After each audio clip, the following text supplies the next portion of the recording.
right, let's get started. So before we get into the meat of the conversation, what I like to do is introduce our panelists. Toya Brown-Riberdy is a mobile ad tech veteran. I think a lot of people that are attending today know her. She's been in this space for over 8 years.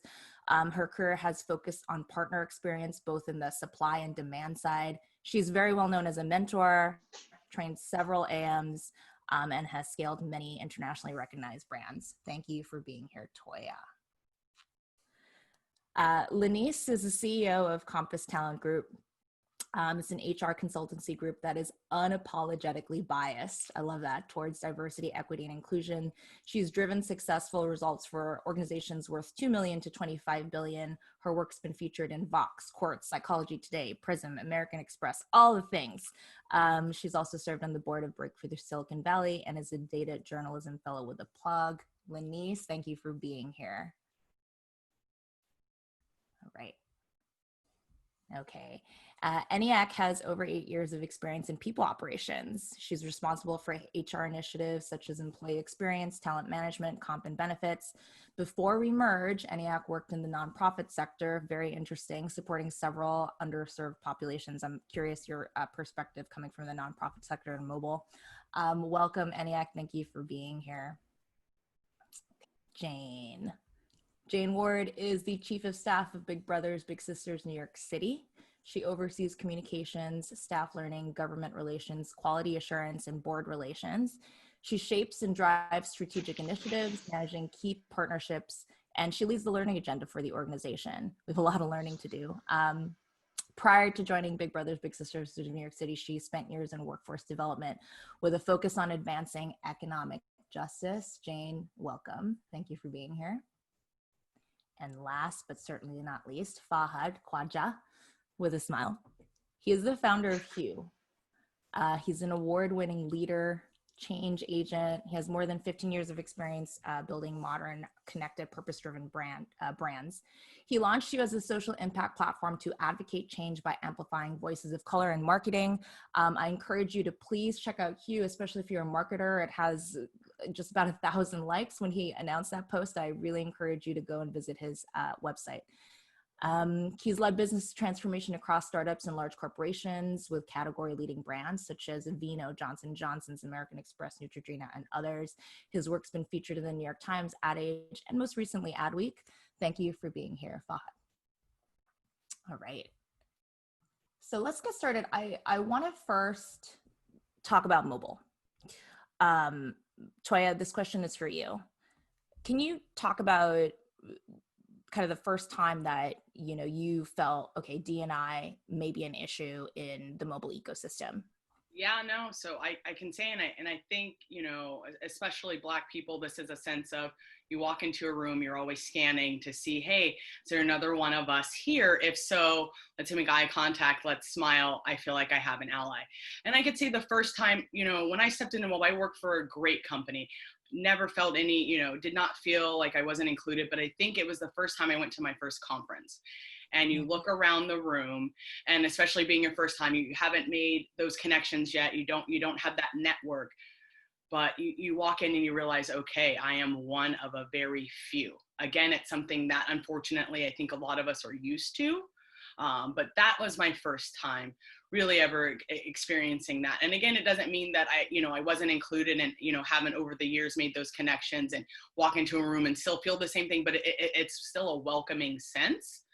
But yeah, no. So I would say, I think that's the nature of mobile and tech in a lot of places. There are not a lot of people who look like me, especially if, there are not a lot of women, there are not a lot of Black women in mobile at all. So being said, I can walk into a room and I'll see there are a few Black men. I think I met even one man who was from France. I think first thing I did is I walked up to him and shook his hand and said, hey, how are you? And that's how you make the connection. And, that's what we do. But for someone who looks like me, I think I've said maybe saw one or two. Mm-hmm. Eniack, would love to get your perspective on this, especially as an HR leader. What are you seeing in mobile specifically that may be problematic? Do you think that things are going to change? Sure. So speaking to my personal experience, almost immediately after joining Remerge, I noticed like there was an issue with diversity. I want to say that I was probably the only Black African-American person in the entire company. And in my mind, you summarize it as Remerge is a German-based company, and the tech space is predominantly white and Asian industry. So I knew that there was work that needed to be done in the space. I believe the Berlin office has its slight distances and is kind of removed from the impact that the lack of diversity plays in the workplace. But not to discredit, I feel like they've taken great steps in the right direction to better understanding the bigger picture and working towards it.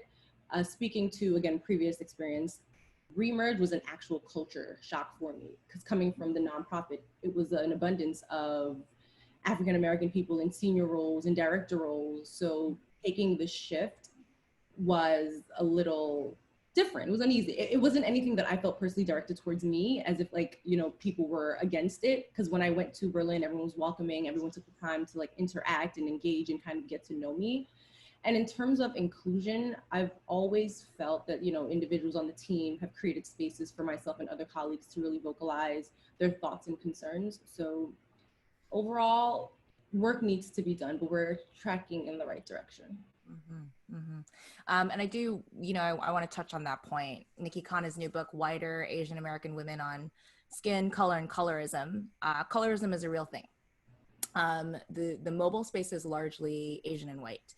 And I do think that we can play a bigger role in allyship.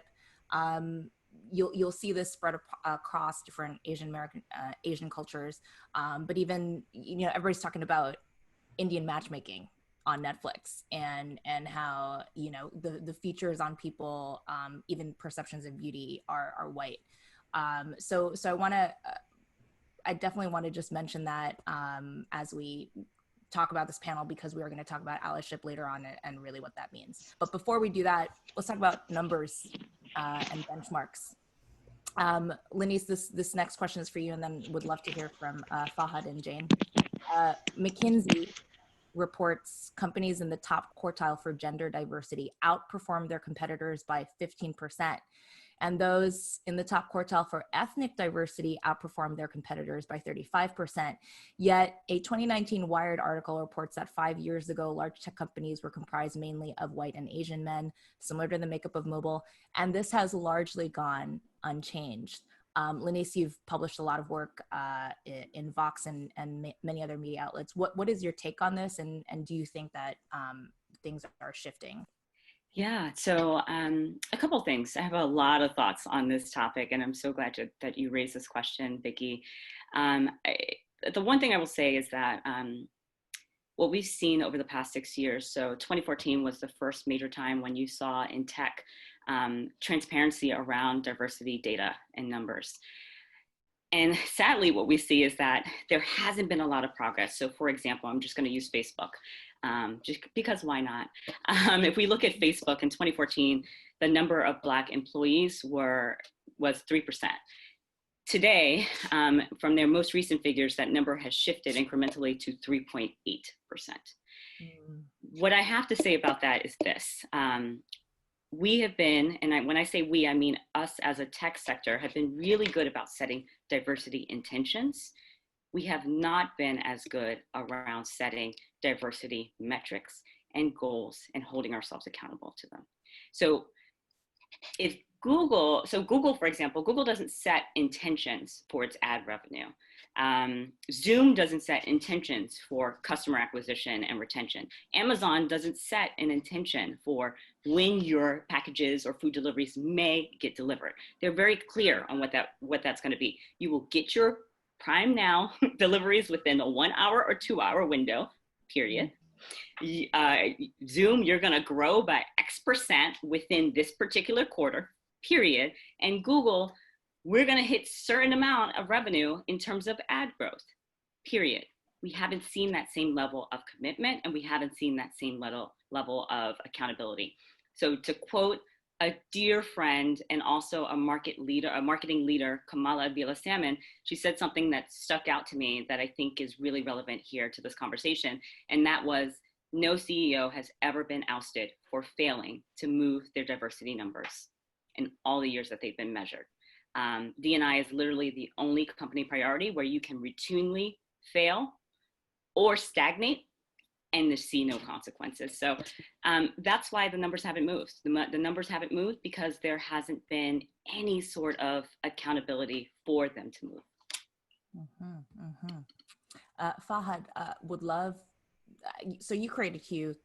Thank you for doing that work. But in your recent Adweek article, which I loved, you talked about, it's also equity problems. Can you share with our audience insights on that and what your take is as far as what is really going to drive systematic change besides the chief diversity officer, right? You said it, the word is equity. I think when you frame things through the lens of equity, everything changes, right? Companies talk about priorities and, building on what Leniece was saying, companies have set a lot of intentions, but at the end of the day, if you run all your priorities the way you run diversity, inclusion, equity, you're probably not going to make much progress, right? You're going to see the stagnant numbers that, Leniece mentioned, that you mentioned, Vicky. At the end of the day, you need to really treat this like a business priority. And so what I spoke about in the article that you mentioned is really making sure that you put resources behind it, right? And what resources amount to are 4 key things. Number 1, people. Number 2, funding.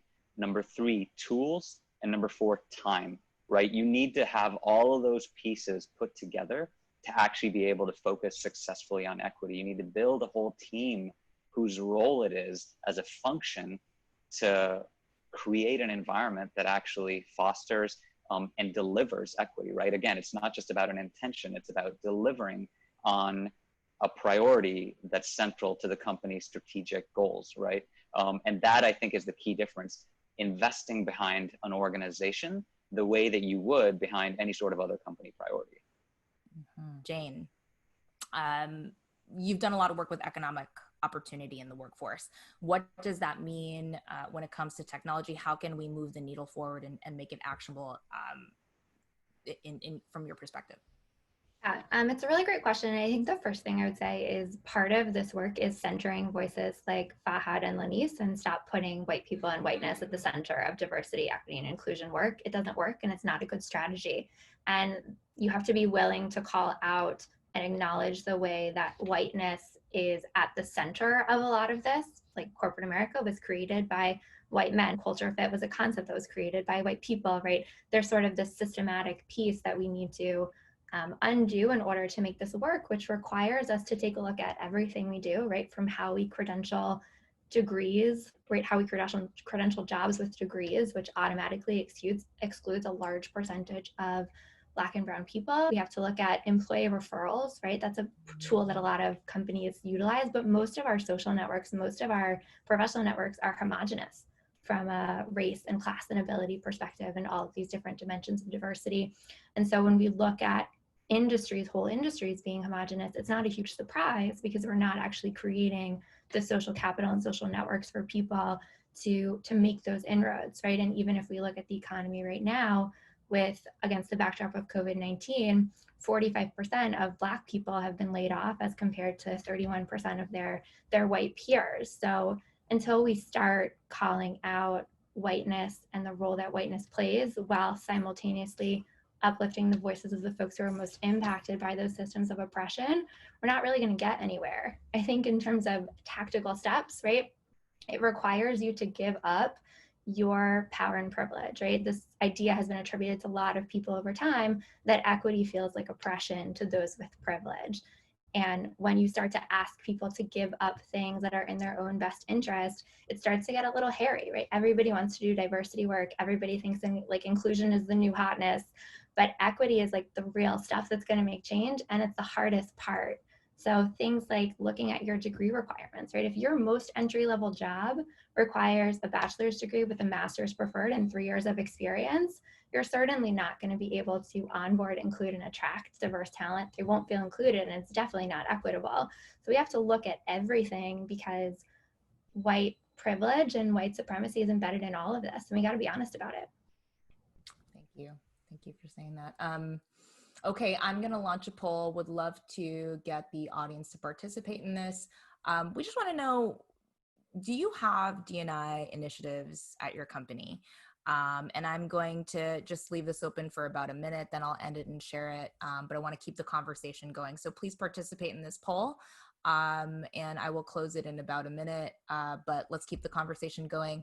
Let's talk about best practices. All right, Leniece, in your mind, let's talk about startups, because folks in the audience, some of them work for startups, and they'll say things like, well, we don't really have a budget. You should make one. But right, so what do people do with a lean budget? This is great. So it's interesting because when I think about startups, whether you're Series A, Series C, pre-IPO, the clients that I've worked with, you know, I often hear that we don't have X, we don't have Y, we don't have Z. And with startups, I just see so much potential and opportunity because you're early stage, because you're not, you know, a behemoth of 60,000 people, right? One of the things that startups have that, depending on how small the startup is and what stage they're in, is the ability to be nimble.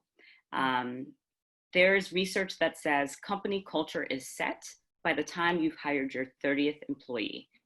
And so if you are if you're running or at an early stage company that has less than 30 employees, you have an ability to sort of each hire matters significantly, right?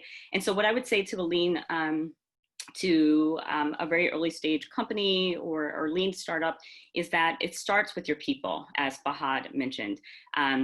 And it's not just the people on your team. It's sort of, I think about this holistically in terms of the entire ecosystem. It is, who are you aligning with? Which VCs are you seeking funding from? Are they aligned with diversity and inclusion values? That, you know, are there diversity and inclusion values aligned with your own? Are they supporting a diverse portfolio of companies? That's one. Two, your board, who you're bringing on board, making sure that you're getting as diverse representation as possible on your board early on, making sure that those board seats change and rotate and that they're not permanent, lifelong seats. And then I would say the other piece is making sure that you hire outside your network. I often hear that, you know, people lean heavily on their networks, especially when they're really small, and they say, oh, I don't have budget to hire a recruiter or to do sourcing. Make the effort, invest in a LinkedIn recruiter account or whatever the case may be. If you want a diverse team, you have to go out and you have to seek. You have to be really active and aggressive in seeking that talent. And then not only in seeking and recruiting that talent, you have to be equally as aggressive in retaining the talent. So making sure that once you do get them in the door, they don't just slide right out or trickle out. Thank you. Thanks for sharing this. I'm just going to end the poll and I can share the results. Results are interesting because 27% said they were not sure if they had D&I initiatives.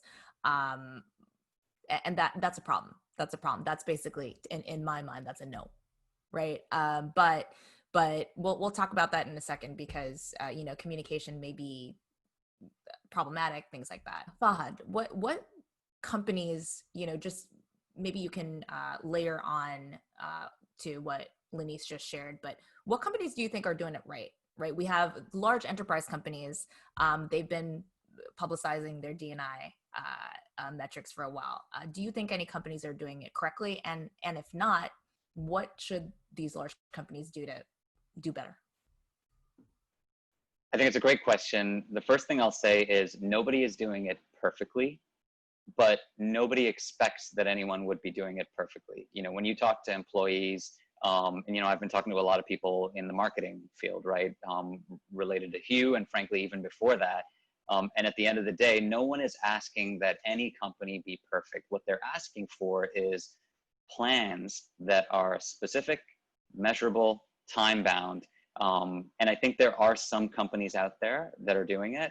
You know, Google, I think, is a good example where, you know, in late June, I believe it was, they did actually release some very, very specific plans, right? And they were thorough and they were deep and they were able to pull these together relatively quickly. It was clear that some of what they were sharing had already been built or in process, but it was also clear that some of it was a response to, George Floyd's death and the interactions that were happening since then.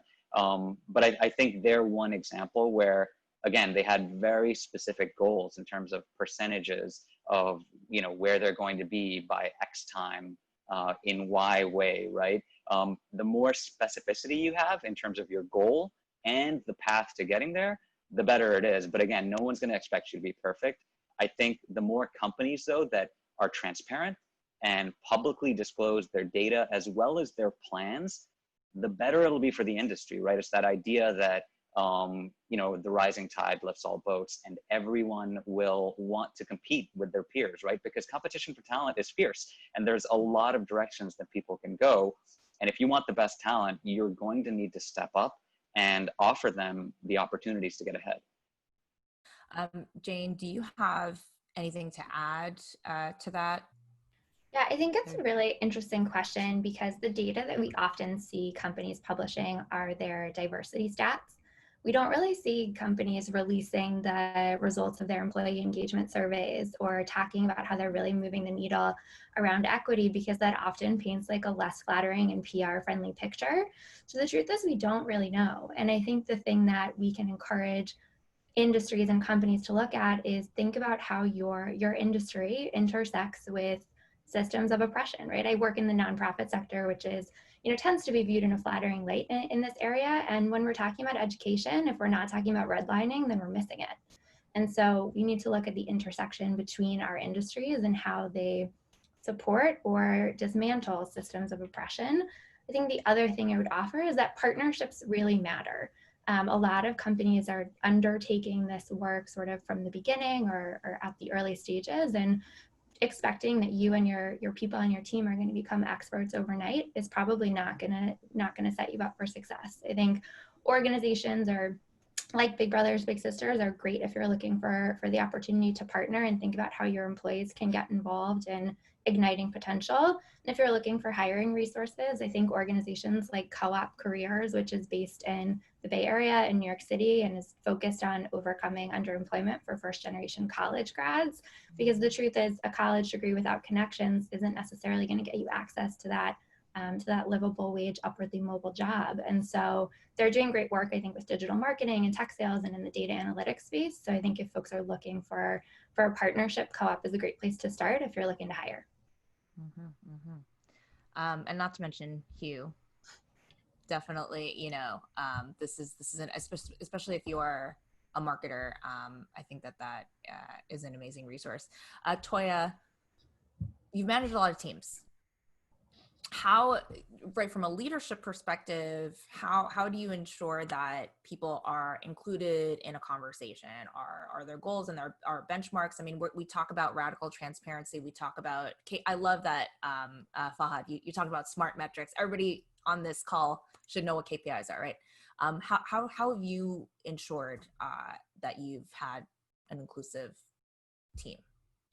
I think for me, the way I've learned is, transparency. And I think that is now the new hot keyword, in mobile, but that's how I've always led. And I think for me, when you talk about leadership and how do I step outside of the box, I think coming from my background and myself, I'm always willing to look at people who don't initially fit that normal tech mobile fit. You have to be able to look at everyone and give everyone a chance. I've hired people who've never been in the space.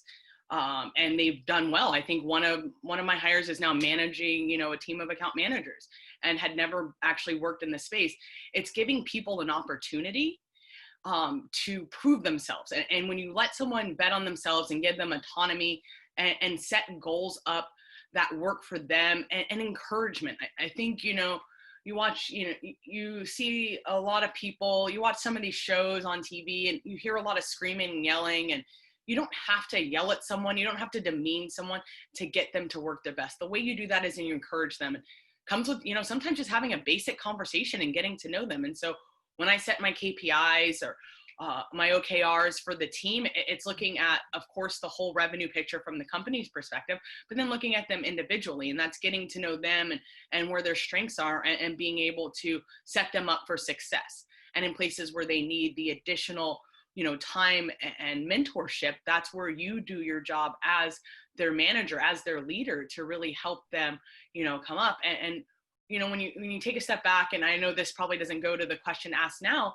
but a lot of people, and I think the grit and the will to work and the diligency comes from the fact that a lot of people of color, I feel like a lot of Black people, know the saying that you have to work twice as hard for half as much. And so there was a quote from a gentleman who's a coach, James Wade, who said, as a Black man in America, I don't have the margin for error to not be perfect. It's a lot of pressure, but that's just life for anybody who's looked down on in its society. So we already come in knowing that we have to not only work at 100%, we have to work at 150% to just get the bare minimum that, as you say, some of our white Asian counterparts get without, that additional. So for me, when it comes back to leadership, it's really investing in the people and learning, and not, again, sticking to this box, inside the box sense of, a worker or someone can only be X, Y, and Z. You have to know that, strength and success can come from anywhere. Mm-hmm. At Eniack, do you want to talk about, would love to hear what Remerge is doing right now to tackle D&I, and from your perspective as a, again, HR professional, what can other organizations do better? Absolutely. So the poll, had this, I guess, panel happened maybe a month or two ago, we would have fallen in the I'm not sure category. Like the 27% is I'm not sure. I'm sure we're doing things, but in terms of like a definitive plan, action, what we're taking steps towards, I could have said no to I'm not sure. So like in the recent weeks and in the recent months, with support of our CEO and our founding team, we are in the beginning / implementation stages of creating a diversity, equity, and inclusion task force committee. It's not named yet. Again, very infant stages, just trying to figure out like the cadences behind it. So the goal is to kind of enhance employee engagement, to continue building a sense of pride behind working at Remerge, and to attract and hire diverse talent. It's difficult because I think back to before I even started at Remerge, I didn't know what that was. Like I read the job description, I did the research, and I think that's maybe an issue with a lot of people of color. We don't know the opportunities that are out there. We're not familiar in the tech space. This is not something like the implementation of Girls That Code is great. I didn't have that when I was in elementary school, high school, growing up. So these weren't opportunities that I knew existed. So I think creating those spaces is really beneficial. We've also created like a polling opportunity. So you really just want to kind of gauge how our company even feels about diversity. Is that something we're acknowledging? Are we taking steps to even tackle the issues? Do they even feel that it's an important factor? And honestly, just going over some of the polling, just thinking off the top of my head, it's not like it's not something that the team as a whole. Mainly, I speak on like the New York in terms of like the U.S. team, but as a whole, like the feedback that I've received, it doesn't feel as if it's something that's been embedded in our culture. And it's part of one of our values, like transparency and diversity. So that's something that we really, I think, need to work on. So in terms of like this committee, I want it to be, and this is my personal opinion, I would love it to be a opposite reflection or reverse reflection of what our company looks like.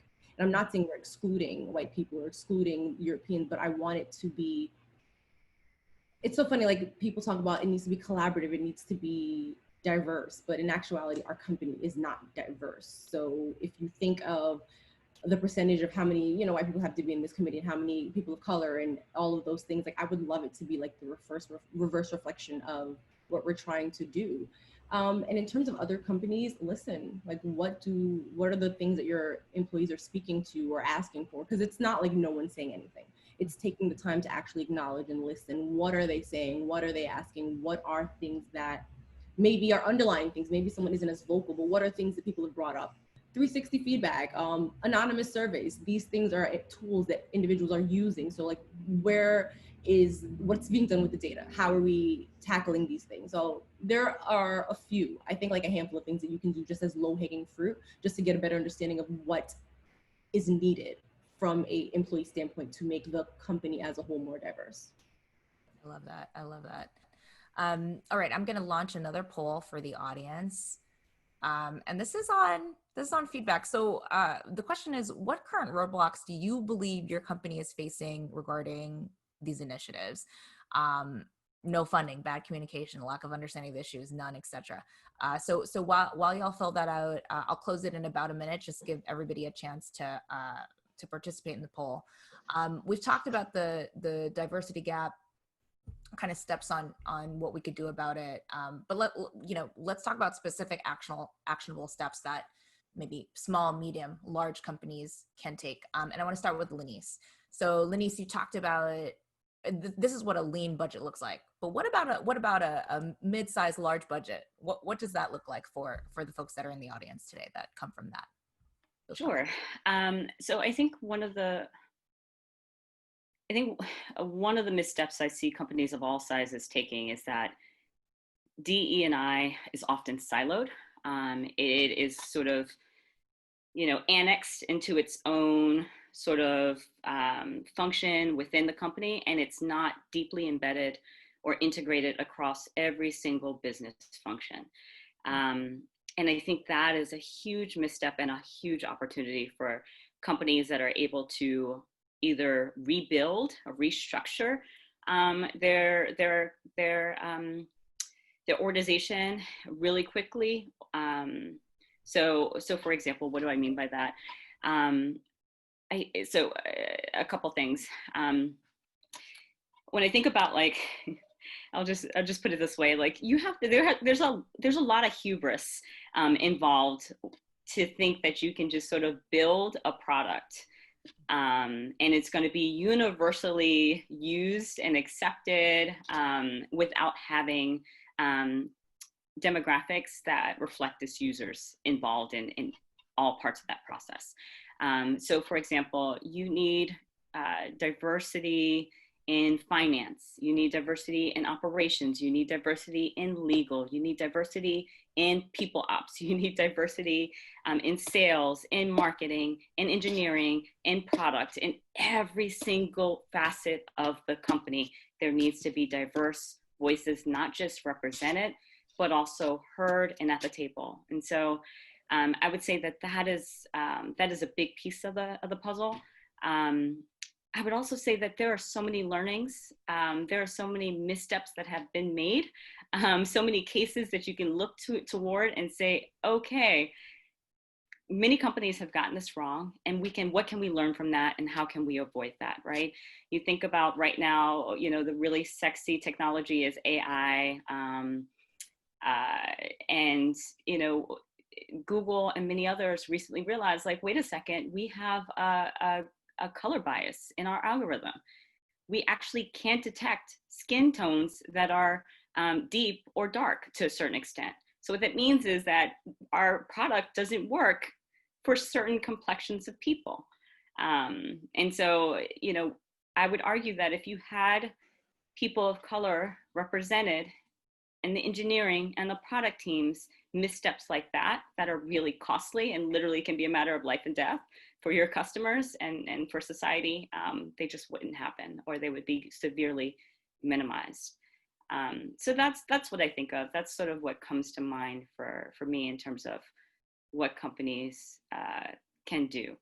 And then once you have a diverse team, is you work like hell to retain them. You understand, I thought Jayne did a beautiful job of really highlighting that what's not shown in these diversity reports is employee engagement and satisfaction. Those are the numbers that often aren't made public and are hidden. But oftentimes, what I've seen, having access to a lot of that data that isn't public, is that overwhelmingly the employees that are the least satisfied are your employees of color. And so making sure that you understand what those pain points are, what their motivations are, what potential barriers are for them professionally in terms of their own advancement, what's going on in the performance management process. Those are just a few steps that sort of come to mind to addressing like how companies of all sizes can sort of work to being more diverse, more equitable, more inclusive. Thank you for that. Yeah, I encourage everybody to think about this like any product. I love that you're talking about users and data. Jayne, the data that you're citing is not going to be pretty to look at. And I had said this to our leadership team at FeedMob. Part of leadership is also bearing accountability to people not being satisfied or people being very satisfied, right? I mean, and it's an iterative process, just like when you build a product, it's an iterative process. Google did not become Google day one. Actually, their UX was horrible. And I used to be driven to all sorts of wrong websites, right? It's the same. It's the same sort of work, and that sort of business infrastructure in place. So we should make sure that we keep that in place for D&I. Okay, Fahad, you've been in marketing and media for so long. How can we ensure? How can as marketers we ensure that we're doing the right work and that we're making sure that the right people are included and promoted in this profession? Mm-hmm. Honestly, as a brand leader, there's two things I always think about. The first is, what does the customer need, right? And making sure that what's being designed is delivering for the customer, right? Leniece mentioned a couple examples. Others from a tech standpoint are facial recognition technology, right? Where it's just not picking things up. It's not identifying people the way that you want. And it's this futuristic thing, but it's here today. If it's not working, though, you need to find a better solution, right? Another is even think about like automatic sensors in bathrooms, right? To wash your hands. A lot of times those have been designed to not necessarily pick up certain skin tones, right? So if you're thinking with your customers in mind from the very outset, you're going to design something that makes sense, right? And so that's very much the first thing I think about. The second then is internal, right? It's your teams. And how do you make sure that your teams are reflecting your customers, right? And making sure that you're building empathy, and that again, at the end of the day, you're focusing on equity, because I think it can be easy to be diverse, which it's true that a lot of companies aren't there yet, but it can be easy to be diverse. It can be a bit harder to be inclusive, certainly, but to really get to that equity point, it's hard. And I think you have to start from the very beginning. You have to design with those end customers in mind and make sure that your teams reflect what is needed for those customers. That's the way you're really going to make progress. Thank you for that. Interestingly, this is a good segue to sharing the poll results. So overwhelming majority said, hey, this is the problem. There's no understanding of these issues. And it goes back to the back and forth, right? What sorts of technology are you leveraging to survey your users, the people that, right, internally are going to feel welcome, are going to feel included? So I love that the audience data is showcasing the very topic that we're trying to articulate. Okay, I want to move on to allyship. Jayne, would love to hear from you about what is allyship? What does that mean? What does that mean in corporate America? Especially for the folks that are in the audience that maybe are not managers, right? But maybe see microaggressions happening or hiring bias. So what does that mean in your mind? Totally. So allyship, I think oftentimes we talk about being an ally as a label that you can kind of bestow on yourself. And what we really need to be talking about as it relates to allyship is that it's this intentional, active process and practice that you need to engage in on a continuous basis, right, over and over again, and interrogate the ways in which, especially if you're somebody who's white or white presenting, that your whiteness sort of inherently can bring harm into spaces, even with the best of intentions, right? Being an ally means that you understand, appreciate, and embrace the idea that impact matters more than intent, that that assuming good intentions is part of the way that we got to where we are in lots of ways, right? Whether it be the workforce or other institutions in society. I think the other piece of this that's really important is that as an ally, and you're somebody who wants to practice allyship, you really have to normalize correction. If you're unwilling to, be called in or called out for microaggressions, or like Dr. Tiffany Jana calls them, subtle acts of inclusion, then you're not actually living into allyship, and you have to be willing to get it wrong and be corrected, and then continue to invest the time, effort, and energy in the process of undoing and unlearning and remaking to advance diversity, equity, and inclusion.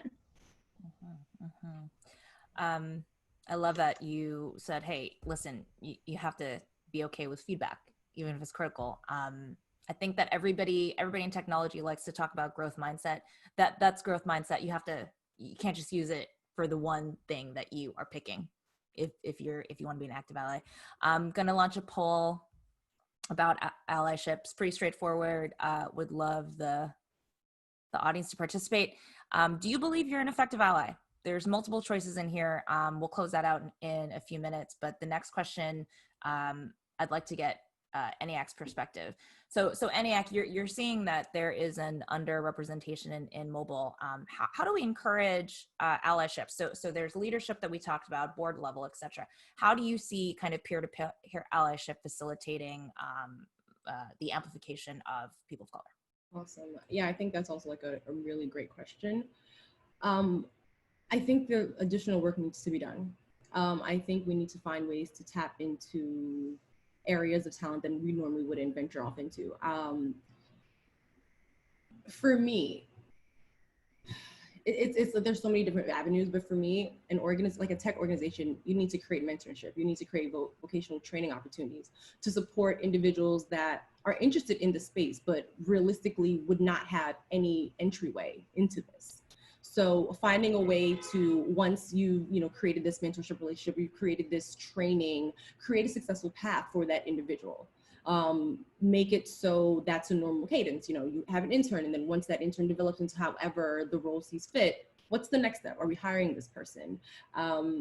Things of that sort. And also understanding the importance that, diversity brings into an organization, like being able to work collaboratively with different individuals from different cultural standpoints, different perspectives, different ideas, is really a testament to creating and building a stronger organization. Thank you for that. Toya, your perspective on mobile and kind of, it's like, how can someone who doesn't identify as Black, LGBTQIA, Latinx be included in the table? How can we move the needle forward in organizations that are majority white? I think, again, it goes back to what I talked about is, putting your head down and doing the work, but it's also people like myself and Leniece and Eniack being put more in the forefront so that they know there's a career outside of that. That's, companies, bringing people of color or going to, historically HBCU colleges and saying, hey, come work for us, because I stumbled upon tech because I moved to California. And that's something that I didn't know that I loved. And so I think, making sure that you're putting people out there for everyone to see. It's like what we do in AdTech. We're driving impressions. And so the more you see something, the more people are going to recognize it. I mean, I think you've seen this in just, popular culture today. If you look at all the commercials now, how many mixed families do you see in commercials today that you didn't see, 6 months ago, a year ago? And that's normalizing something. So I think if you put more of us out there, that gives people in these, and you say, you hate to see this in some of these lower socioeconomic places, to see there's an opportunity outside of the basic of the couple of avenues that they see. That's Black, white, whoever, giving them something to shoot for outside of that. I've been watching, Last Chance U, and you hear a lot of these kids talking about, if I don't play football or basketball, there's nothing else for me to do. And that's incorrect. And understanding that, hey, if you do play football or basketball when you're in college, using that platform to, hey, I now have an education and there's so many more things to do. And I think putting people out there who can say, hey, and I'm one of those people. I use my athletic ability to get an education to put me in the position that I am today, to do something outside of those basic few things. A lot of my friends became high school teachers and basketball coaches. That wasn't me. And again, I think giving them that example and putting someone out there is really going to drive home that message and really help to, you know, to build our community outside of, like you said, you know, LGBTQ, anyone. I think you have to see someone who looks like you succeed to be able to know that that's an option for you. Fahad, would love to talk to you about, I mean, the creation of Hue was to address what lots of people like to say is an issue. Oh, there's just not enough people in the pipeline. Why does this exist in your mind, and what can companies do to address this quote problem? Look, I'm an eternal optimist. I genuinely believe that for the most part, people want to do good. They want to do better. And a lot of times people don't necessarily realize the barriers that are just built within the structures where they're operating, right? Companies restructure all the time, right? They do reorgs all the time. But when it comes to equity, that's just not something they often think about. And, you know, the pipeline issue that we often hear about, I think the problem that's kind of the fundamental problem is the way it's framed. It often gets framed as a different problem than it is. I don't think it is a pipeline issue, right? It's not that the talent isn't there. It isn't that the talent that is there doesn't have the specific skills that you need to check the boxes. That's not the case. And, you know, with Hue, I've seen that. I mean, honestly, since going live, we have an incredible group of people in there. I mean, we have literally CMOs, chief marketing officers, VP of marketing, all the way down to folks who are 2 years out, right? People from creative agencies, people from tons of big brands, people from startups. It's such a broad mix. The talent is there, but the big barrier is that, you know, people like to work with people they know. They like to work with people that they think they'll get along with. And often that creates a sea of sameness, right? And they don't reach out to networks that they're not going to be exposed to on a normal day, right? You reach out to your college buddy, you reach out to your college buddy's girlfriend, right? And that perpetuates this problem. And in building Hue, what I was looking to really build was a bridge, right? A bridge between those people who are saying, I can't find that talent, and the actual talent who's saying, hey, I'm here. I've been here the whole time. Let's talk, right? Okay, hiring biases. I do want to talk. I know we're actually goes by quick. It's already 11:20, but I do want to talk about what is concrete examples of a hiring bias. I think need to be articulated. And Eniack, I'd love you to take this as a people operations expert. What does that mean, and what can companies do to eliminate their hiring biases? Sure. So an example of that is in the US, currently working with hiring managers to create a more inclusive culture. And that starts in the recruiting process. That starts in the very beginning.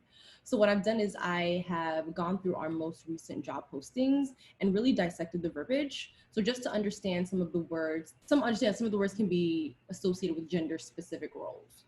So you want to remove those words that lead to possibly masculine or feminine characteristic traits. So removing those from the job post is like a tremendous help. And also adding on, I think someone mentioned, that might have been Jayne, someone mentioned this earlier, removing the number of years that is required for a particular role. Like you are limiting a large amount of your talent by, and not even just your talent, like qualified talent, by expecting the amount of years associated with a particular role. Because a candidate can have all this experience and gathered all this knowledge in a year and a half, but you're requiring 4 to 5 years. It doesn't make sense. Like, let's be focused more so on the talent, the work, the criteria, the competencies. Speaking for Remerge, like I always emphasize, like the US team, I feel like we've made significant strides in increasing our diverse talent, possibly from last year to this year, 10%. So we went from 28 to 38%, with the understanding that there's still a lot of work that needs to be done, and we need to continue pushing the needle to get this work done. Thank you for that. Okay, so ending on a positive note, so many people have said, yes, I believe I'm an ally, but I need to do and learn more. That's a great sign. We will be providing in a follow-up email the resources that many of the panelists have mentioned. I do want to wrap up by opening this up to Q&A. So Jackie, go ahead and ask them, please. Yeah, so I have someone that asked, what do you recommend to an employee if they don't feel like they have a safe space to discuss discrimination that they've actually experienced? For me, that like stems to like the space of HR. Like if their HR person representative is not creating an environment where they feel like, you know, hey, ideally it should be primarily speak to your manager. And if your manager isn't able to address that, then we kind of escalate it up to HR. But maybe that person should kind of tap into the resources that they have. Maybe someone in a senior position, hopefully it should be their manager, to kind of be that resource for them to kind of address and push forward that concern.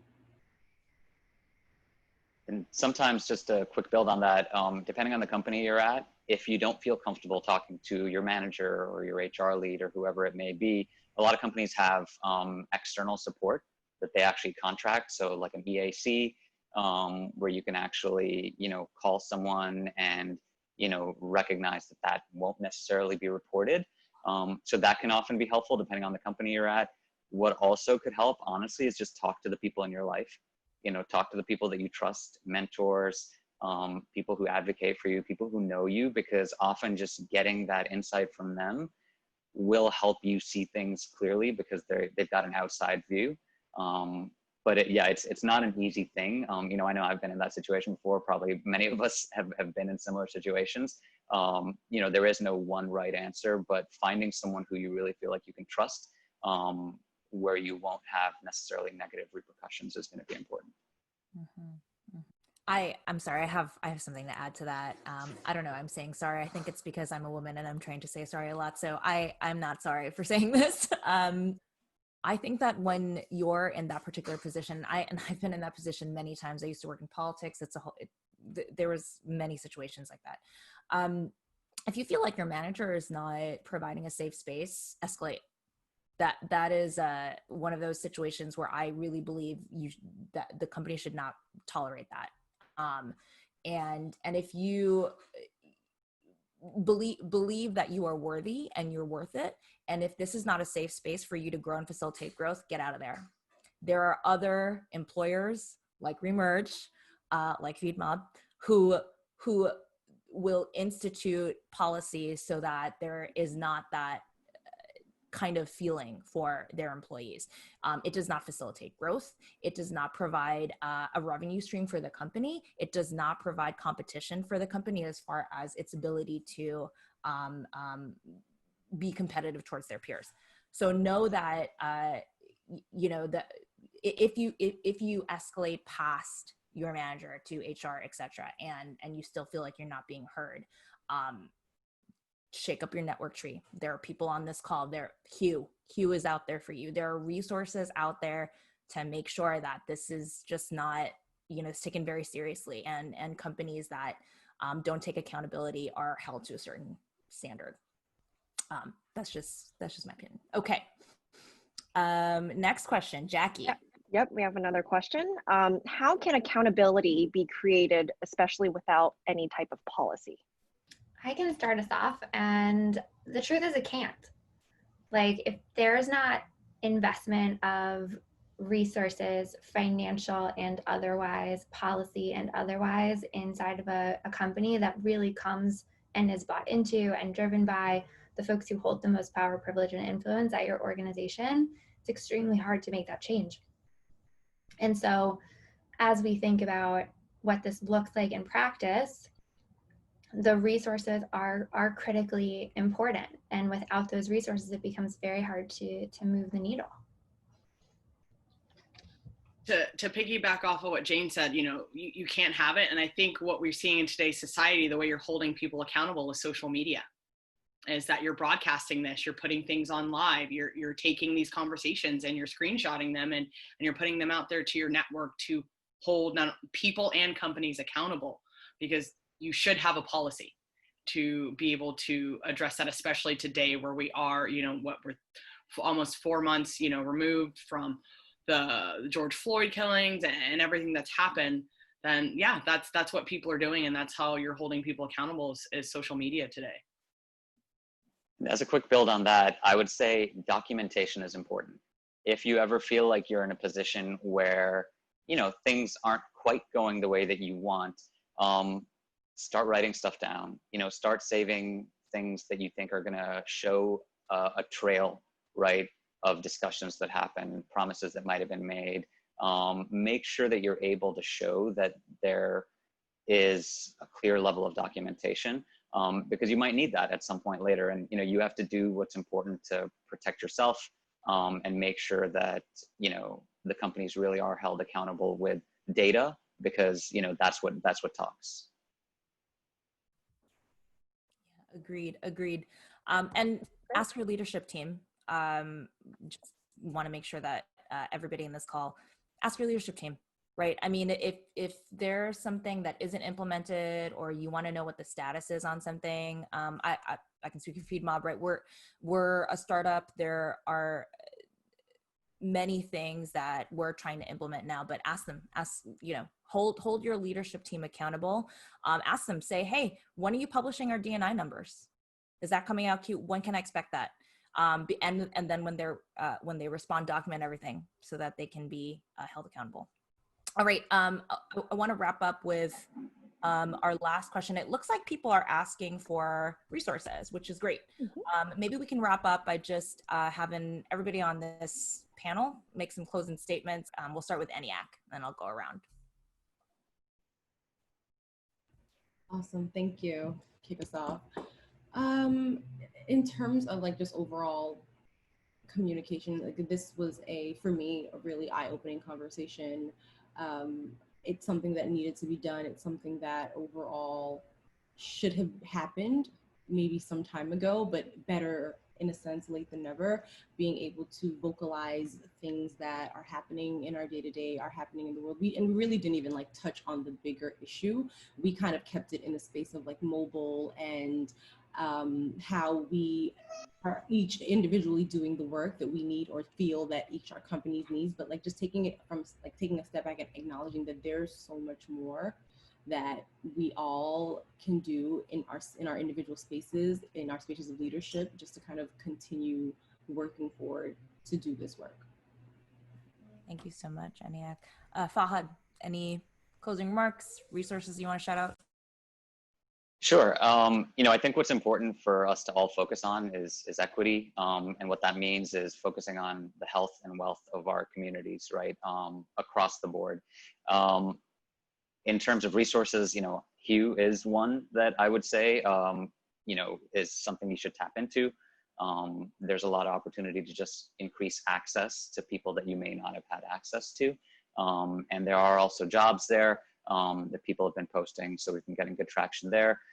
In terms of other resources, I would also say look at industry associations, because a lot of times, industry associations may not be super connected to what you're doing day to day at work, but they can have resources that help you tap into things that you may just have not known were there. So that's something else to consider as well. Okay, Leniece, you're up next. Yeah, so Vicky, I think at the start of this panel, you mentioned that, workplaces have been designed historically by white men. And so there's no secret that when we look at diversity numbers, that's who's overrepresented. But if workplaces could be designed to produce that outcome, that means they can also be redesigned. I'm hopeful, especially now, at this sort of inflection point in the United States, socially, racially, economically, politically, that there's been public discourse about race in a way that has become mainstream that's just I've never witnessed in my lifetime. Anti-racism, white supremacy are a part of mainstream vernacular, and that just wasn't the case, right? So I'm hopeful in that sense.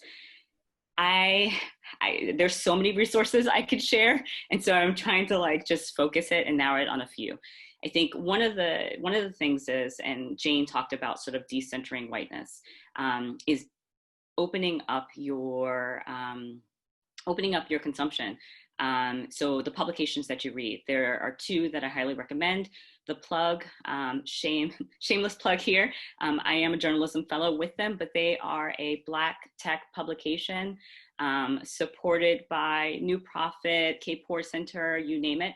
And they are doing some brilliant data-driven reporting on everything related to the Black tech ecosystem. People of color in tech, similar in a lot of respects, but more broadly, you're including Latinx and other traditionally marginalized groups.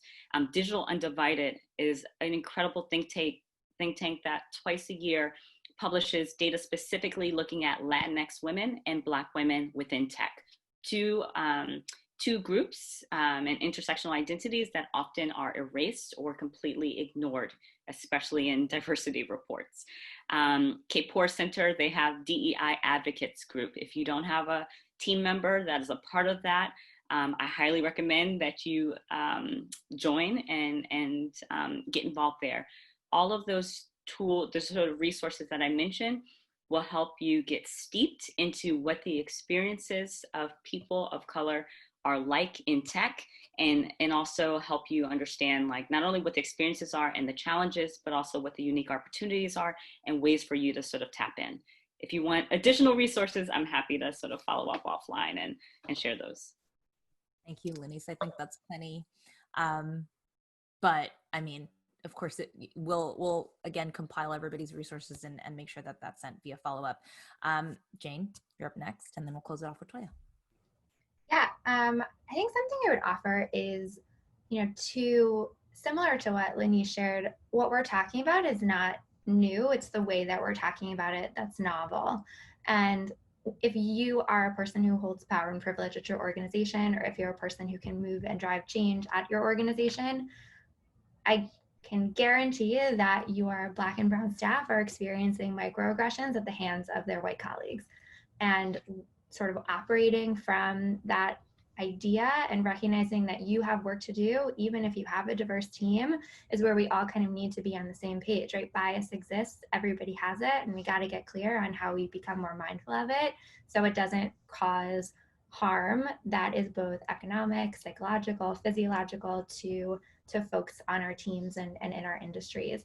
I think by way of resources, one of the organizations I would lift up is an organization called Race Forward that does some really amazing training called around building the foundation around racial equity. It's a really, really great primer into the 400 years of racism in America. Would really recommend that. Really great use of time and dollars. In terms of resources or books for folks who are working on allyship, I think White Supremacy and Me by Layla Saad is really amazing. So You Want to Talk About Race is a great book. And then the last thing I would say is, as you're thinking about building your anti-racist library or the literature, I would really encourage folks to stop recommending white fragility and start recommending books by authors and people and women of color that really centers that experience. I think that's so critically important that we really push forward the narratives of the people who are most impacted by this, rather than, like, again, circling back to where I started, centering whiteness and white people to drive this forward. Oh, thank you. Thank you for saying that. Okay, and rounding it off with Toya. Oh, seriously, thank you, Jayne, for saying that. And I think that's perfect segue and, to what I'm going to say. I think the biggest takeaway you can have, especially for me, is value your employees, really get to know them.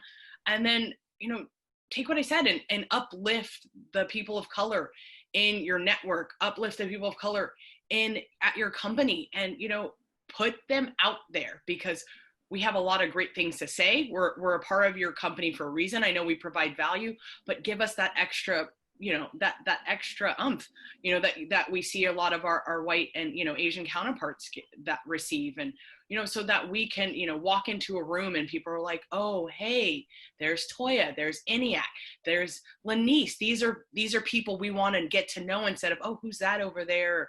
Or they just ignore us, and we get a lot of that in mobile. If you're not a certain person, don't work for a certain company, or, someone like myself, I have a certain title, but that doesn't mean that I'm, included at the table. And so just make sure that you value everyone that you have, give everyone a chance, don't limit yourself, and uplift the people that you do have. It makes a huge difference. Okay. All right. Whew. Flew by. We're 9 minutes over time. I just I want to thank all of the panelists today. What a fierce and honest and candid and actionable conversation. Thank you for bringing your expertise to the table. I mean, in a year from now, I'd love to have these panelists back and would love to see what's going on and the good work that I know we're going to accomplish. So thank you so much. Thanks, everyone.